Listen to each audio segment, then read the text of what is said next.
இன்றைக்கி என்ன பார்க்க போகிறோன்னா, வெற்றியை தரும் வெற்றிலை தீபத்தை பற்றி தான் நாம் இப்போ பார்க்க போகிறோம். தடையின்றி நினைத்த காரியம் கைகூட நாம் இந்த வெற்றிலை தீபத்தை ஏற்றலாம். இது 6 வாரம், 9 வாரம், 21 வாரம் இந்த மாதிரி நாம் ஏற்றலாம். வெற்றிலை தீபத்தை ஏற்ற உகந்த நாள் செவ்வாய்க்கிழமைகள் தான் சொல்லுவாங்க. செவ்வாய் ஓரையில் ஏற்றலாம். அப்படி முடியலன்னா நாம் வெள்ளிக்கிழமைகள் கூட நாம் ஏற்றலாம். காலை பிரம்ம முகூர்த்தத்தில் ஏற்றலாம். ஏற்ற முடியலன்னா நம்ம ஓரை டைமில் ஏற்றலாம். 6 to 7 காலையில், மதியம் 1 to 2, இரவு 8 to 9 நம்ம அந்த நேரத்தில் ஏற்றலாம். அதுவும் ஏற்ற முடியலனா கூட மாலை 5லேருந்து 6 மணிக்குள்ளார நாம் ஏற்றலாம். இது 6 வெற்றிலையை நாம் எடுத்துக்கணும். இதனுடைய காம்புகளை நம்ம கிள்ளி எடுத்துகிட்டு இதை நாம் நெய் தீபம் ஏற்றும் போது அதிலே நம்ம இதை சேர்த்துடணும். இது ஒரு 6 வெற்றிலை எடுத்துக்கோங்க. இதில் நம்ம மஞ்சள் குங்குமம் எடுத்துக்கணும். வெற்றிலையை நாம் ஒரு மயில் தொகையை போல் வச்சுக்கணும். அந்த நுனி பகுதி இந்த மாதிரி தான் இருக்கணும்.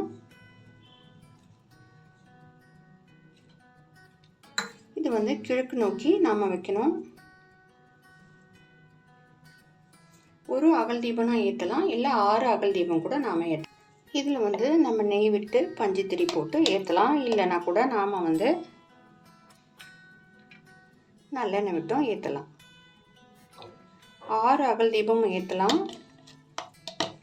இல்லை ஒரு அகல் தீபம் கூட நாம் ஏற்றலாம்.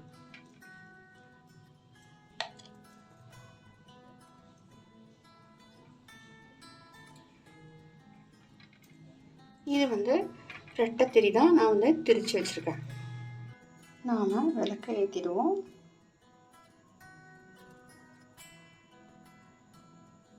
செவ்வாய்க்காரகன்னு சொல்லுவாங்க முருக பகவானே. நாம் வீடு மனை வாங்க கூட வேண்டிக்கலாம்.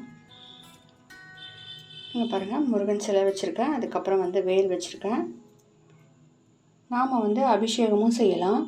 அதாவது பால், பன்னீர், தேன், விபூதி அபிஷேகம் எல்லாம் செய்யலாம் ஃப்ரெண்ட்ஸ். தீபத்தை ஏற்றிட்டு நாம் காம்பு கிள்ளி வச்சோம்ல, இதில் நாம் சேர்த்துடணும். அதாவது இந்த காம்பில் மூதேவி வாசம் செய்வதாக ஐதீகம். முதல்ல ஒரு ஸ்டார் கோலம் போட்டுக்கோங்க. அதில் ஓம் சரவண பவ எழுதிக்கலாம்.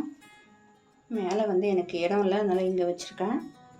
நாம் நெய்வேத்தியமாக பால் பழம் வைக்கலாம், இல்லைன்னா பால் பாயசம், சக்கரை பொங்கல் ஏதாவது செஞ்சு வைக்கலாம் நம்மளால் முடிஞ்சால்.